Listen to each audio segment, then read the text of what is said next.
possa estar sentando, pegando um lugar, e que a gente possa estar agora realmente se colocando na presença de Deus, se aquietando. Em Salmos 37:5 fala: entrega o teu caminho ao Senhor, confia nele e ele tudo fará. Então, para que cada um aqui, caso você não tenha separado um tempo para Deus essa semana, ou caso você tenha também, para que cada um aqui possa estar realmente focando em Deus agora, deixando as preocupações de lado, os problemas de lado, e para que a gente possa estar realmente entregando a Deus, igual fala aqui nesses salmos, realmente focando no Senhor agora, durante esse culto, esse louvor e essa palavra. Vamos orar? Senhor Deus, Pai, muito obrigado por este dia, muito obrigado por este momento aqui, que a gente pode estar se reunindo na Tua presença, Pai. Que esse momento possa ser especial, para que cada um aqui possa estar tendo seu coração, Deus, diante de Ti, para que o louvor que saia das nossas bocas não sejam só da boca para fora, mas que seja de fato de coração, a Deus, para que o Senhor possa estar abençoando a Dani que vai estar dirigindo o louvor, Pai, o pastor que vai estar dando a palavra, e que cada um aqui possa estar, Deus, sendo tocado, Deus, pelo Senhor neste momento. E isso que eu oro e agradeço em nome de Jesus. Amém. Bom a gente poder estar aqui, né, para adorar o Senhor juntos. E essa primeira música fala que Jesus é a estrela da manhã, né? O Cordeiro que nos trouxe a paz. E é por isso que nós estamos aqui para adorá-lo, para exaltá-lo. Então, vamos juntos cantar?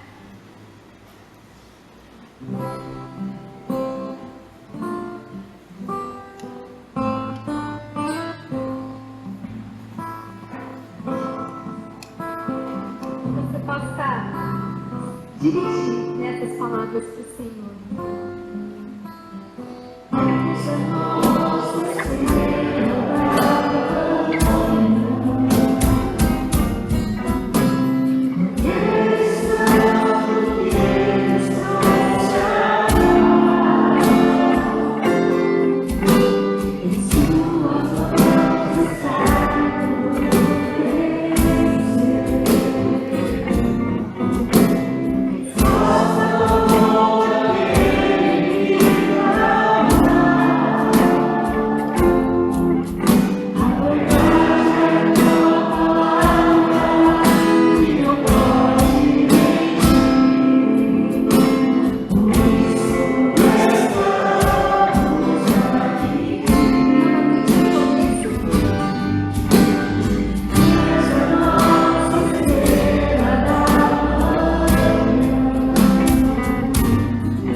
Sabemos, ó Deus, que o nosso coração é tão pecador, essa nossa tendência, Pai, de julgar as pessoas, ou de criticar, Pai, ou muitas vezes de reclamar da nossa própria vida, de determinada situação.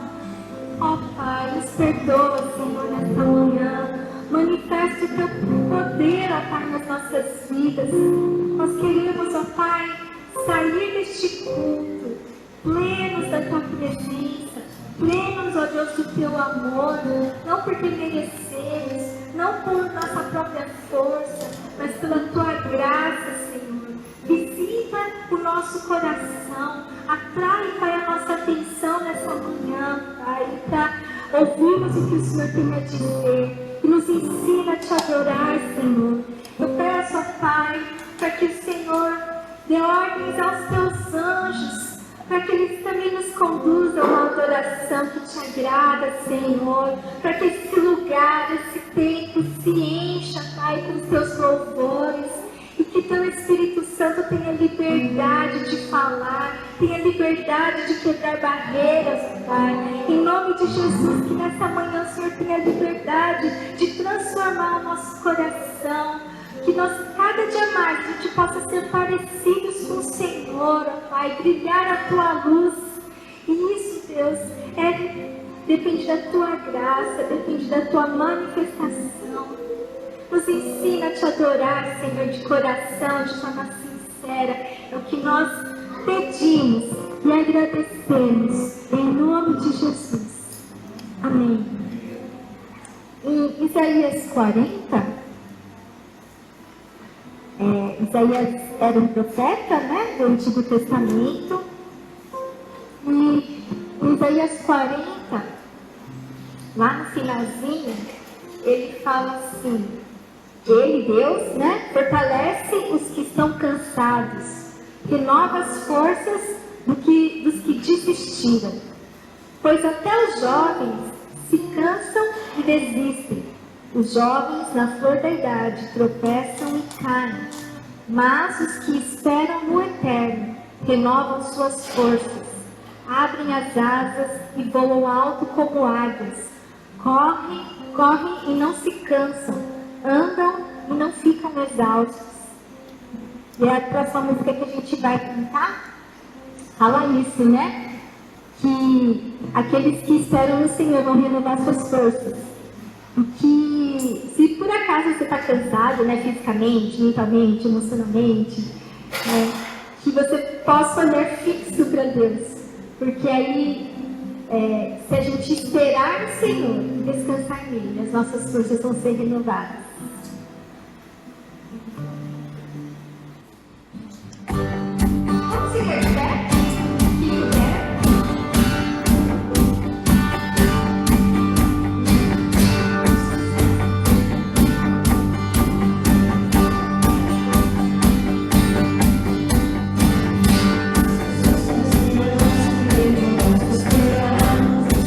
Esperamos o Senhor, nossas forças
sobrecarregado, o jugo dele é leve, ele vai te fortalecer para continuar essa caminhada nessa terra. Olhe para ele e vai em direção dele. Coloque sua vida diante do Senhor. Tu és o eterno Deus, Tu és a nossa força, Senhor. Tu és a nossa esperança. E é por isso que nós estamos aqui nesta manhã, porque nós cremos no poderoso Deus eterno, que é soberano sobre tudo, que é soberano sobre todos. E é diante desse Deus que colocamos a nossa vida, o entregamos e queremos dizer que queremos te seguir, Senhor. Assim como foi lido nesta manhã, nós confiamos em Ti, Senhor. Confiamos que o Senhor tem o melhor. Mesmo quando o Senhor fala não nos nossos pedidos, nós cremos que o Senhor tem o melhor e que o Senhor continua sendo bom. Que o Senhor continua sendo Deus em cada situação. Te louvamos, ó Pai, em nome de Jesus. Vamos declarar isso, que Ele continua sendo bom, que Ele continua sendo Deus.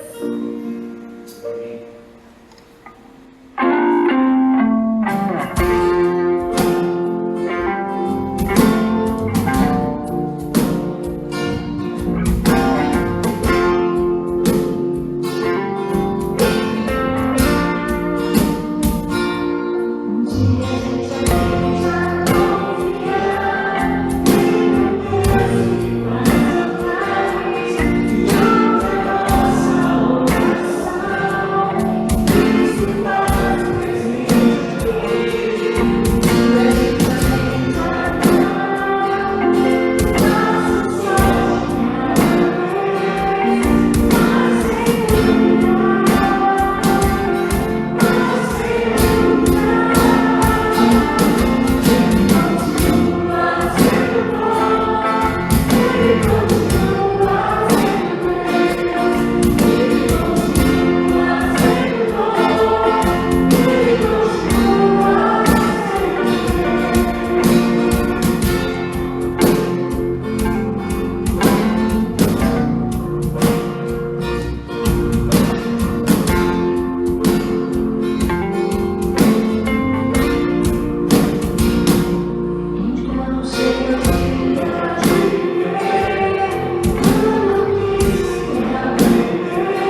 Graça e paz, bom dia a todos.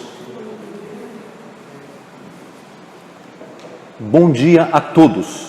Bom dia. Isso, obrigado. Ok, creio que todos nós nos alimentamos fisicamente com aquele cafezinho abençoado que a mamãe fez, que a esposa fez, e hoje, não poderia dizer, vivemos num mundo pós-moderno, e eu creio que alguns homens também fizeram um cafezinho e serviram a sua digníssima esposa. Posso ouvir um amém dos homens? Eu declaro, sobre essa nova geração que estão dizendo amém. E para essa geração, a começar por mim, Deus tenha misericórdia da minha vida, que eu possa realmente continuar conquistando o coração da minha esposa. Não basta conquistar a minha esposa há 30 e poucos anos atrás, mas sempre, há uma dica para os meninos aí, tudo bem? Conquistar. E sempre a mesma mulher, tá? Pastor, conquistei uma mulher, uma mina aí, foi mês passado, esse mês agora uma outra mina. Não. Claro, a gente está falando, mas no mundo de tantas óticas e percepções e leituras, mas se a gente parar para ver na Bíblia, é que até que a morte nos separe. Amém? Amém, queridos? Que bom que estamos reunidos em torno da presença do Senhor, em torno da palavra de Deus, e essa palavra de Deus realmente tem aquecido a nossa mente e impulsionado os nossos corações. E nós estamos conversando sobre uma série que surgiu de um tempo de oração que nós tivemos como igreja pelo Zoom, no livro de Esdras, no livro de Esdras, que tem como a questão principal, o eixo dessa questão é de um povo que estava cativo na Babilônia, e eles estão de retorno para a sua cidade, Jerusalém, e aí a gente percebe movimentos de blocos, de grupos retornando para Jerusalém, e no desafio de reconstruir o templo, de grande significado para aquele povo. Muito bem, e eu creio que todos nós estamos numa jornada aqui na terra de vamos dizer assim, de transformar a nossa mente e o nosso coração. Amém? Todos nós, quando você olha para mim, e você olhar a minha física biológica, o pastor Manaus é careca, ele é gago, ele é disfuncional. Além dessas características, você precisa ver uma grande placa de neon aqui no meu peito, ou na minha testa, aqui na frente e nas minhas costas, com um grande letreiro. No meu caso seria um letreiro assim bem rosa, bem rosa, escrito assim: em reforma. Queridos, isso é um divisor de água dos nossos relacionamentos, sabia? E eu e você estamos em constante reforma. Deus fazendo uma obra de salvação em cada um de nós. Então, quando você olha as pessoas, quando você olha a mim, além de olhar as qualidades, vai ver as minhas limitações, e depois você olha essa placa. Não, o pastor Jessé está em reforma, por isso que ele é zicado assim. Aí você vai fazer o quê? Você vai orar por ele nessa área. Posso ouvir um amém? Isto significa que vocês estão percebendo as minhas mazelas e estão orando por mim, e eu agradeço muito. Por isso que esse livro de Esdras é um livro desafiador, dessa questão da reconstrução, e aquilo que nós falamos semana passada em Esdras 10, quando, vamos dizer, um leigo se levanta numa reunião e se dirige a palavra ao líder Esdras, falando: nós estamos em dívida com o Criador, nós estamos em impureza, nós estamos em adultério com o nosso Deus, nós queremos uma aliança com Eu Sou, o Deus Todo-Poderoso, estamos em pecado. Aí esse leigo, ele termina, depois ele pintar todo o cenário, ele fala assim: vamos falar todo mundo junto? Mas ainda há esperança. 3 pontinhos. Tudo bem? Ainda há esperança para Israel. Ainda há esperança para esse Brasil. Há esperança para a minha família. Há esperança para a minha sogra, para o meu casamento. Há esperança para esse pastor. Há esperança para esta igreja evangélica Hollins Presidente Prudente. Amém? Nós enxergamos as limitações um do outro, dessa instituição, mas ainda há esperança. É a palavra de Deus que nos inspira a prosseguirmos, a caminharmos e não ficarmos somente observando. É preciso realmente, como diz, dar nomes aos nossos pecados. Tá? Precisamos dar nomes ao pecado. Sim, nós damos aos nomes do pecado, mas dizemos, não tem jeito. Mas não, ainda há esperança para Israel. Querido, nesse contexto, é que eu gostaria de repartir com a igreja nesse sentido, porque eu tenho entendido de que o caminhar em propósitos como igreja, o caminhar em propósito como igreja, não se limita somente na figura do pastor e de uma liderança, mas de toda a comunidade, de toda a igreja, amém? Para cumprirmos os propósitos, para sermos uma igreja em missão. Não basta somente o pastor ter a revelação do alto, não basta somente ter a liderança, aquele grupo de 5, 6 ou 10, que tem a revelação de Deus e a igreja vai caminhar. Não, a começar por mim, a começar pela liderança, e assim compartilhar para a igreja como uma comunidade, e assim caminharmos nos propósitos que Deus tem para as nossas vidas. Por isso da importância, da necessidade, da urgência que eu senti, que o Espírito Santo de Deus colocou no meu coração. Eu não quero trilhar esse caminho aqui sozinho, eu quero caminhar como igreja. Por isso que estamos aqui, nessa série. Ainda há esperança para as nossas vidas. E entendemos semana passada o quão importante de nós estarmos relendo, vasculhando a palavra de Deus, porque o nosso Deus é um Deus de promessa, amém? Promessa para o meu casamento, promessa para essa igreja, promessa para a família, enfim, é um Deus de muitas promessas e cumpre essas promessas. E depois de 70 anos se cumpriu a promessa de Jeremias, de que eles iriam retornar para a sua terra. E se cumpriu. Então Deus usa de diversas formas e maneiras, até como o texto nos fala de um líder incrédulo. Deus usou para cumprir os seus propósitos. Então, como é importante nós mergulharmos nas Escrituras, relermos e ver quais são as minhas promessas. Promessa, o pastor tem uma promessa. O fulano tem, mas qual que é a sua promessa que Deus derramou para você? Como profissional, como estudante? Quais são as promessas? Por isso da importância dessas promessas. Amém? E nesta manhã, novamente a gente vai mergulhar nessas promessas, nessas palavras, porque, como diz a palavra de Deus, é que move a história dessa nação e em nome de Jesus Cristo move a minha história, a sua história também. Amém? Se as promessas de Deus moveram aquele povo, nosso Deus é um Deus que se revela derramando promessas e quer nos mover também a cada um de nós. Amém? E aí, nós então chegamos então agora então no livro de Esdras, no capítulo 2. E quem leu esse livro de Esdras, fala, pastor, mas são quantos versículos mesmo? Esdras 2? São 70 versículos. São 70 versículos. E se você parar um pouco, você vai perceber que parece que é uma lista, Parece que é um censo, que foi colocado aqui nesse capítulo, de Esdras 2, de 1 a 70.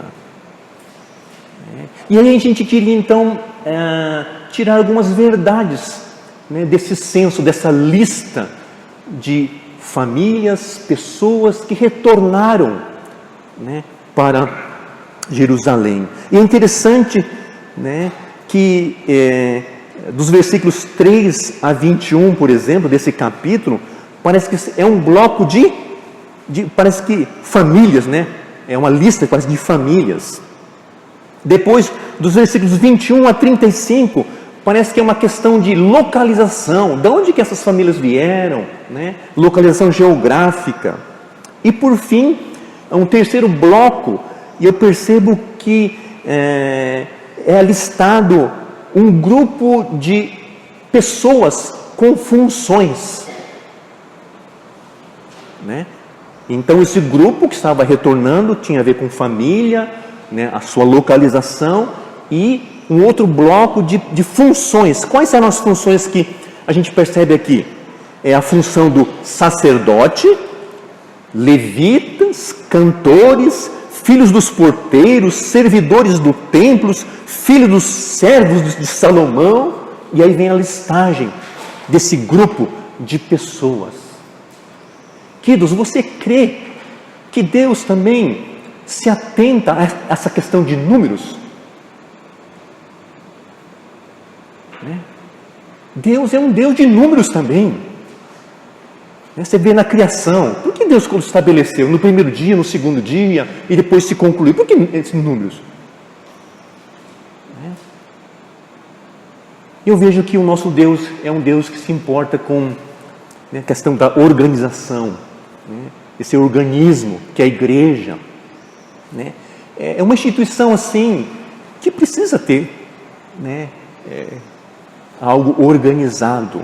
Então quem está voltando, qualquer um pode voltar. Não, eles fizeram uma lista, né, de pessoas. E é interessante que qual era o número desses homens? Lembrando que antigamente, né, existia esse princípio de que se contava apenas os homens.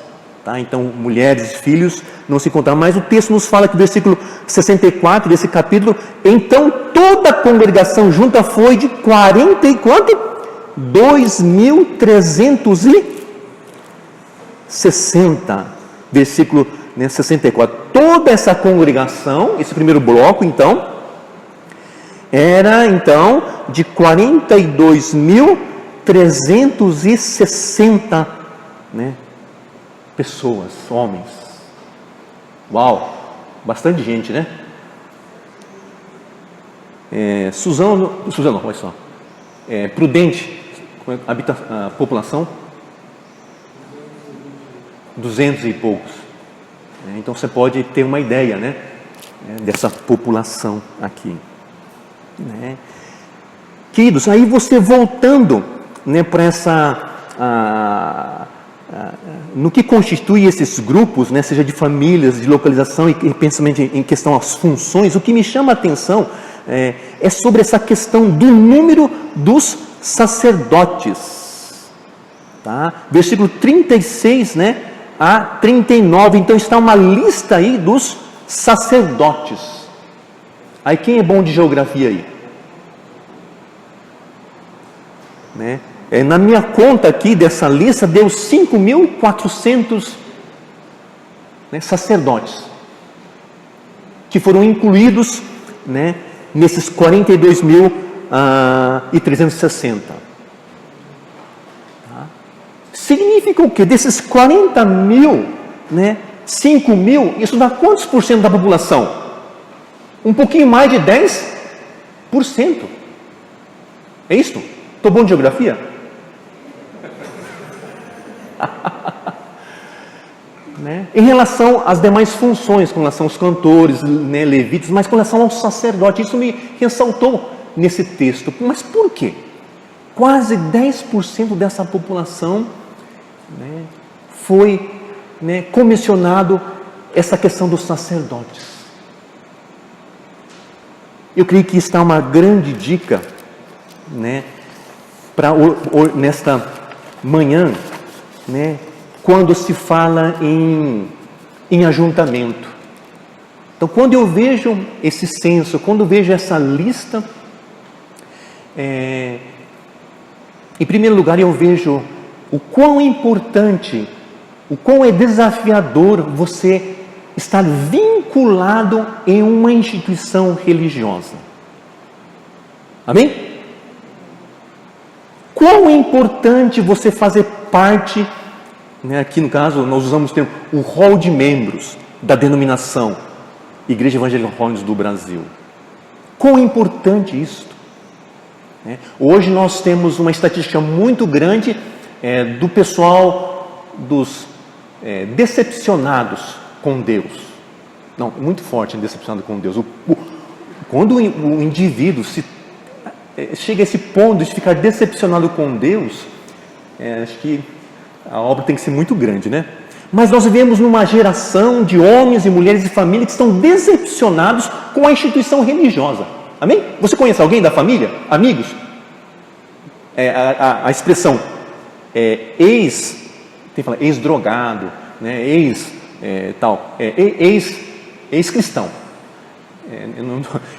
Eu não estou mais, eu sou, como dizer, eu sou evangélico, mas eu não faço parte de nenhuma instituição, porque eu estou muito triste, eu estou muito desgastado, estou muito decepcionado. Tudo bem? Faz sentido? E quantos de vocês nós hoje, já nessa trajetória, também não ficamos decepcionados, tristes, indignados com a instituição chamada igreja? E muito dessas indignações são legítimas, vamos dizer assim. São legítimas. Mas o quão é importante é você ter esse entendimento de que eu estou nessa instituição, eu quero fazer uma história com essa instituição, eu quero conhecer a história, né? Eu quero fazer história, eu quero conhecer a história dessa denominação. E enquanto a minha consciência bíblica, né, estiver alinhado dentro daquilo que eu estou folheando, eu quero permanecer. Mas do momento que essa denominação, instituição começar a se desviar, né, aí todos nós temos essa liberdade. Mas nós saímos por quê? E se você fazer uma pesquisa talvez do seu amigo, do seu parente que é desigrejado, e você vai verificar que muitas e muitas vezes foi por questões de picuinha. O que é picuinha? Veio a palavra picuinha, mas não sei o que é picuinha. Obrigado. Isso. Coisas pequenas. Coisas pequenas, quando não tratadas, elas podem, né, ficar, né, grandes. E a maioria das vezes são por questões, né, por pequenas coisas. Certa vez um menino se colocou diante ao seu líder espiritual, prestando contas, né, da sua espiritualidade e da sua decisão, dizendo assim: eu estou me retirando dessa instituição religiosa. Aí esse líder espiritual, né, falou assim: mas por quê? Mas por que, meu filho? Eu vejo a irmã que fala mal da outra irmã, do irmão que não dá um bom testemunho no trabalho é assim, na igreja é assado. Os jovens então, né, os jovens vêm aqui e com uma displicência, né, uns vêm com boné, outros vêm com bermuda, outros vêm com, fazer propaganda, chinela de dedo de Havaianas. Mas, nossa, e o pastor, ele faz vista grossa para essa geração e tal, né? Então ele começa a reportar esse líder. E aí então, esse líder, ele falou assim: mas antes de você tomar essa decisão, gostaria que você pegasse um copo cheio de água e você vai dar 3 voltas na igreja. Aqui, por menos, eu não vou poder fazer esse exercício para vocês, tá? Porque aqui não dá para dar. Eu vou falar assim, se alguém vier com essa fala para mim, eu vou assim: irmão, pega um copo d'água, vai na praça central ali, né? E você vai dar, em vez de 3 voltas, você vai dar 15 voltas, tá? Então, né, quando você vier com esse discurso, né, saiba que você sabe, né, a minha orientação, tudo bem? Muito bem, então esse menino fez isso, né, que esse líder espiritual fez, né? E o jovem pensou: mas é muito fácil, né? E as 3 voltas foram dadas pelo jovem. Quando terminou, disse: pronto, E o líder respondeu: quando você estava dando as voltas, viu a irmã falar mal da outra? O jovem: não. Você viu as pessoas reclamarem do grupo de louvor? Não. Sabe por quê? Você estava focado no copo para não derrubar a água. O mesmo é na nossa vida. Quando você for para a igreja, por Jesus, é o focar nele. Não terá tempo de olhar quem foi, com que roupa está vestido, o que está fazendo de errado essas pessoas. E a moral da história, então, se você deseja ir para a igreja por causa de coisas ou de pessoas, você nunca esteve lá por causa de Deus. Historinha para contar para bebê, mas fez sentido para mim. O que me traz aqui, nessas 4 paredes, nesse endereço fixo aqui, é aquilo que compungiu o meu coração. Aquilo que eu encontrei na cruz de Cristo por mim. Aquilo que eu tenho experimentado no meu dia a dia, no meu quarto secreto. Isso que me faz estar aqui, buscando alinhar naquilo que eu creio no credo apostólico. Creio na comunhão dos santos. Acreditar nos salmos que diz: ó, como é bom e agradável ver unidos os irmãos. Ó, como é bom nos reunir com pessoas diferentes, com jeitos diferentes, com reações diferentes. E que nos une é a cruz de Cristo. Não é a minha habilidade de argumentar ou de analisar a situação, que são importantes, são relevantes. Mas o que me faz, que me impulsiona a perseverar, é a cruz de Cristo. Porque eu tenho um coração de aprendiz. Porque eu sou um talmidim. Amém? Porque eu sou um discípulo. Discípulo é aquele que sempre está assentado aos pés da cruz. Que se aquieta diante da palavra de Deus.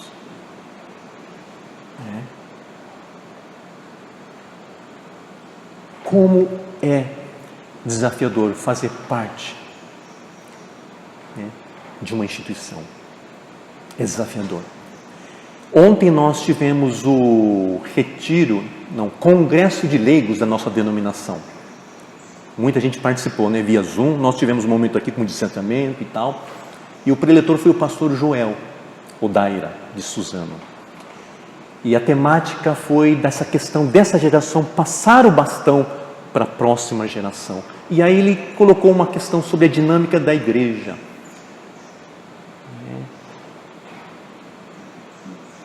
Da importância dessa questão de construirmos uma identidade espiritual vinculada a uma instituição religiosa séria. A expressão que ele usou, de que ele falou que ele se sente orgulhoso de fazer parte da Igreja Evangélica Holiness do Brasil. Quem conhece o pastor Joel, ele é muito assim, ele é intenso na fala dele. Alguém já ouviram, pastor Joel? Ele é muito intenso, ele é forte nesse sentido. Eu fico assim, com os 2 pés atrás. Eu falo isso porque eu conheço, sou amigo dele, Mas ele falou: uau, de termos um orgulho santo. Não, eu faço parte de uma instituição.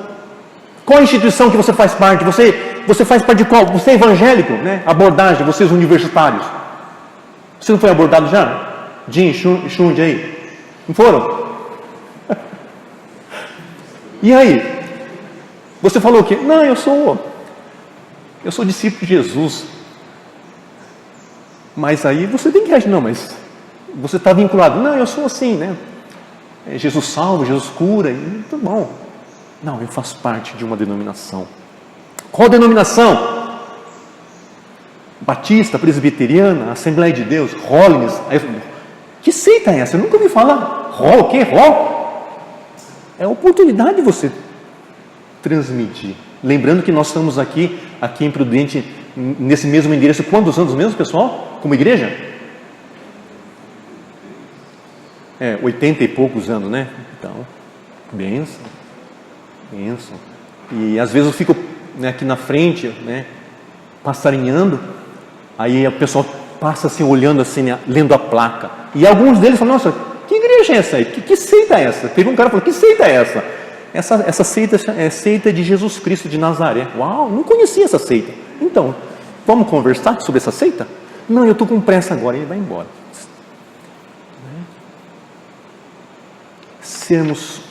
Conhecer e sermos conhecidos. Amém?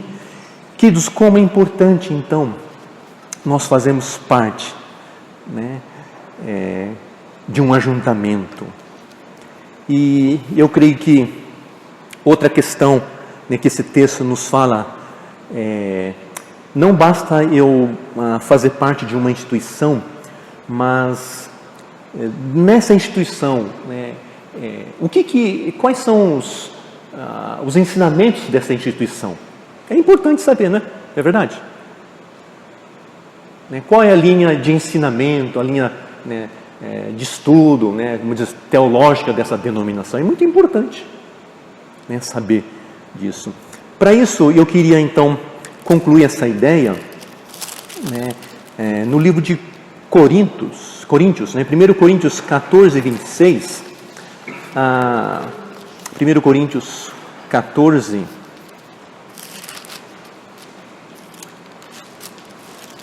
Paulo, como autor dessa carta, ele reorientou, né, orientou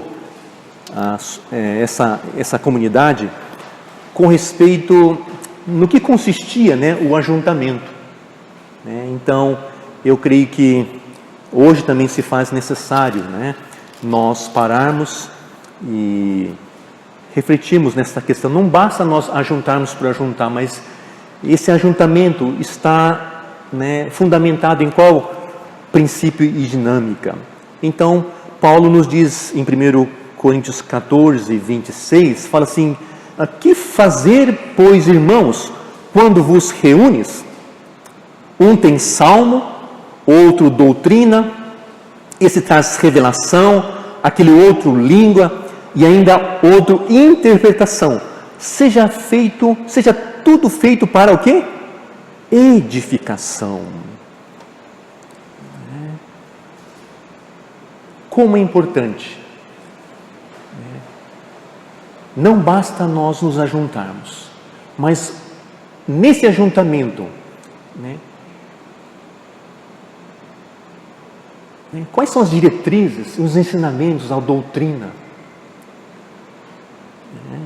E quando se fala em doutrina, né, fala que doutrina é tudo aquilo que as Escrituras nos ensinam como regra de fé e de prática e de ensino. O apóstolo Paulo, né, deu uma ministrada para o jovem, né, Timóteo, de que nos finais dos tempos muitos vão sentir o evangelho como uma coceira no ouvido e vão deixar de seguir a sã doutrina e vão seguir, né, outros tipos de ensinamentos. Então, qual que é a sã doutrina, né, desta igreja? O que nós ensinamos? Qual que é a nossa regra de fé e prática de ensino? Qual que é a nossa doutrina de salvação? No que consiste a salvação? É por obras ou por fé? Qual que é a doutrina da santidade? Bom, acho que nós, como Holiness, sabemos de cor e salteado, amém? Da nossa doutrina, Holiness. Qual que é a doutrina da segunda vinda de Cristo?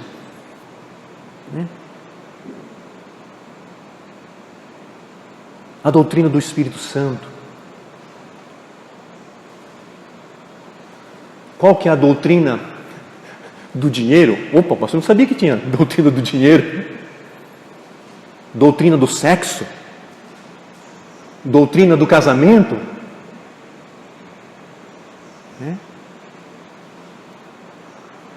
Doutrina dos tributos? Doutrina da política? E assim vai. Eu creio que a palavra de Deus, ela responde todos os anseios do ser humano. E a gente então precisa meditar e construir, na doutrina dos apóstolos, nos ensinos, nas cartas, a nossa teologia, para assim nós podermos ser gente melhores. Só um parênteses aqui. Você percebeu que as pessoas que estão na marginalidade, você percebeu que essas pessoas têm nomes bíblicos? Interessante. O entrevistado fala, qual o delito que você cometeu? Eu fui, assassinei, eu estrupei e tal. Como se chama? Samuel. E você? 1 Pedro. E você? 2 Pedro. E você vai ver a história dessas pessoas. São pessoas que transitaram no cristianismo,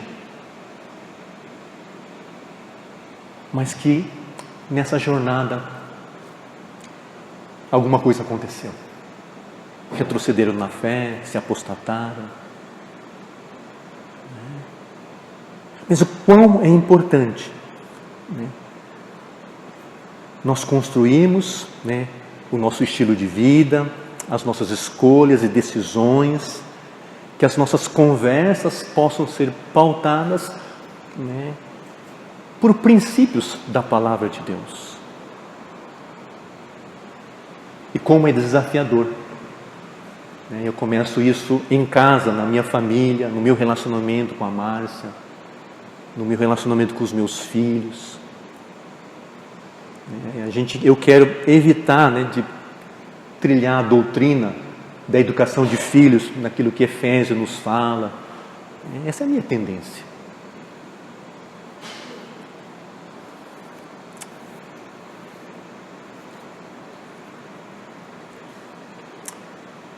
Lembrando, queridos, que assim como essa igreja, nós também viemos de um contexto, de uma realidade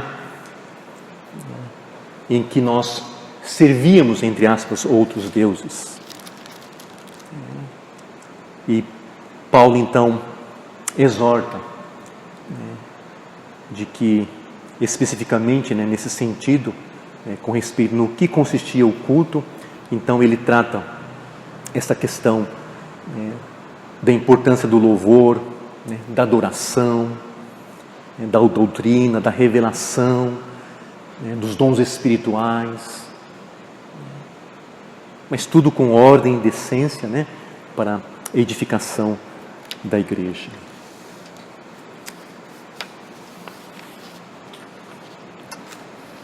Gostaria de convidar o grupo de louvor.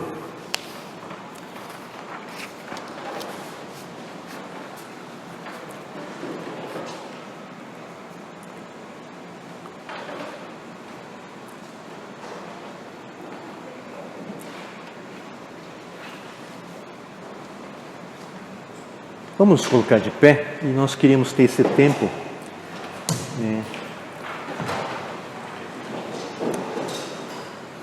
que essa canção sobre o eterno Deus,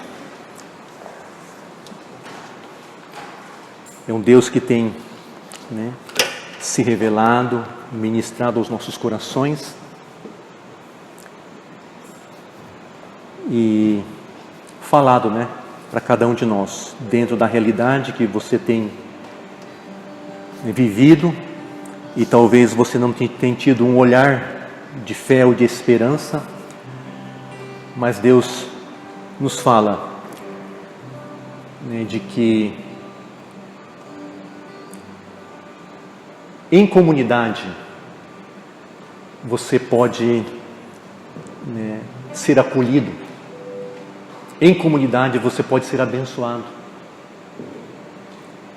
Claro que a gente não pode terceirizar todas as nossas dificuldades para a instituição, amém? O meu filho está com déficit de atenção, lá tem uma boa professora, então eu vou deixar lá na escola dominical, que o pessoal resolve. Eu estou com um problema no meu casamento, você vai para a igreja, marido, a esposa fica em casa ou vice-versa.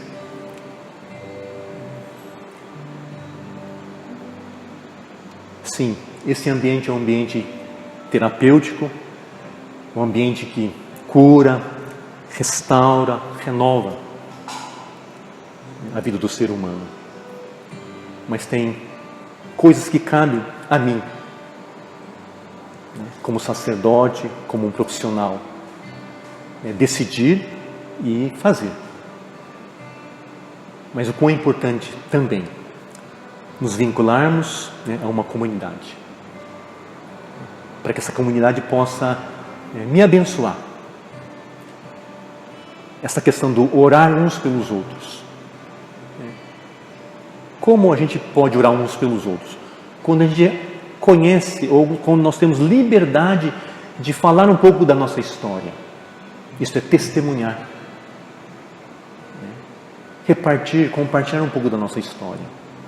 Mas isto requer, com certeza, uma certa caminhada, empatia, acima de tudo, liberdade no Espírito Santo de Deus, para falar de áreas da nossa vida que a gente precisa ser restaurado e curado.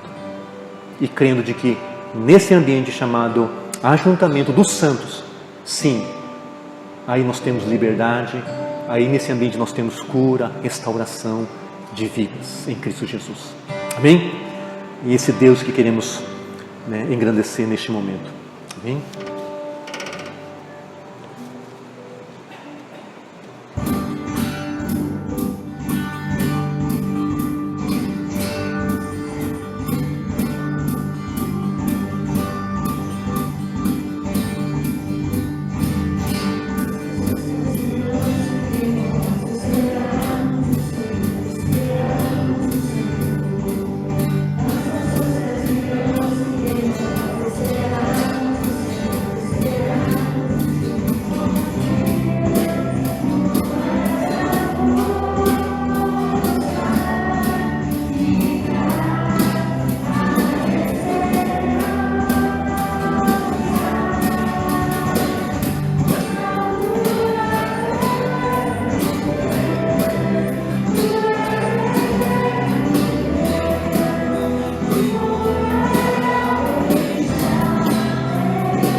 Deus, obrigado, porque o Senhor é um Deus de provisão, um Deus que olha de forma particular e ímpar a história de cada um de nós. Obrigado que a esse olhar é um olhar de graça, de acolhimento, é um Pai que deseja nos orientar, reorientar a nossa mente, o nosso coração. E nesta manhã o Senhor nos desafia novamente a relembrarmos da importância da comunhão dos santos, da importância de nós, de uma maneira semanal, oh Deus, não no sentido religioso, né? Mas diante daquilo que temos provado no meio da semana, da Tua graça, do Teu amor, e como resultado dessa intimidade que norteou a nossa semana, nós nos reunimos como igreja. Esse é um movimento que eu entendo, né, que está no Teu coração também, Senhor, ó Pai. Nós nos colocamos diante do Senhor muitas vezes com desespero, e o Senhor nos acolhe, mas o Senhor quer os Seus filhos, né, que possam realmente ter essa vivência no dia a dia, e que ao chegar do final de semana, oh Deus, venham com um coração grato, celebrando, glorificando pelas maravilhas que o Senhor realizou no decorrer da semana, e podemos abrir o nosso coração, nossa boca, e levantar um louvor de adoração por aquilo que o Senhor é e tem feito e fará nas nossas vidas, Senhor, ó Pai. Oh Deus, continue a aquecer o nosso coração nesse sentido.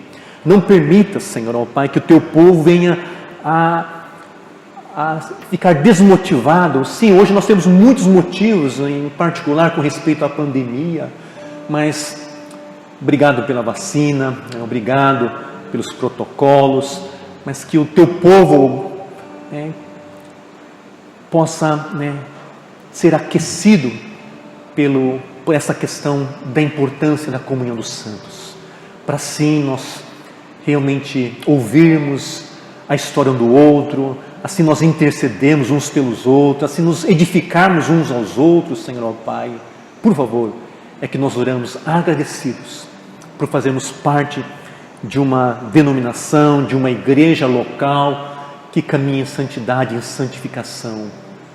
Por isso que nós oramos que a graça do nosso Senhor e Salvador Jesus Cristo, o amor de Deus Pai e a comunhão do Espírito Santo de Deus esteja com todos nós, desde agora para todos sempre. Amém. Amém.